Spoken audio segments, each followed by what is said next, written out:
السلام علیکم ورحمۃ اللہ وبرکاتہ۔ سامعین و ناظرین، اس ویڈیو میں آپ کو مائرہ نام کا معنی بتاؤں گا اور یہ بتاؤں گا کہ یہ نام رکھنا درست ہے کہ نہیں۔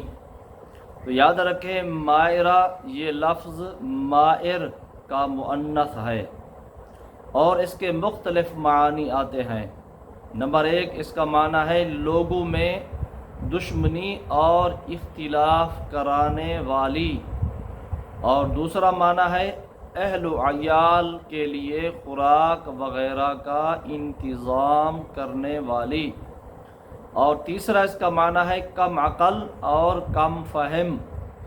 تو دوسرے معنی کے لحاظ سے یعنی اپنے اہل و عیال کے لیے خوراک وغیرہ کا انتظام کرنے والی، اس معنی کے لحاظ سے اگرچہ یہ نام رکھنا درست ہے، مگر بہتر یہ ہے کہ اس قسم کے ذو معنی نام سے اجتناب کیا جائے، بچا جائے، اور بہتر اس نام کی جگہ بہتر یہ ہے کہ مائرہ کی جگہ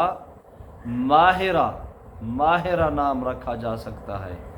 ماہرہ جو کہ ماہر کا مؤنث ہے اور جس کا معنی ہے مہارت رکھنے والی، تجربہ کار، ہوشیار عورت، تو یہ نام جو ہے رکھا جا سکتا ہے۔ یعنی مائرہ نام رکھنا بہتر نہیں ہے، اچھا نہیں ہے۔ مائرہ سے مراد میم، اس کے آگے الف، اس کے آگے حمزہ اور را، آخر میں ہا، اور دوسرا جو میں نے بتایا ہے ماہرہ، یہ ہے میم کے آگے الف اور اس کے بعد ہا، اس کے بعد را، اور آخر میں پھر ہا، ماہرہ۔ تو یہ ماہرہ نام رکھنا درست ہے، جبکہ مائرہ نام رکھنا درست نہیں ہے، یہ نام نہ رکھا جائے۔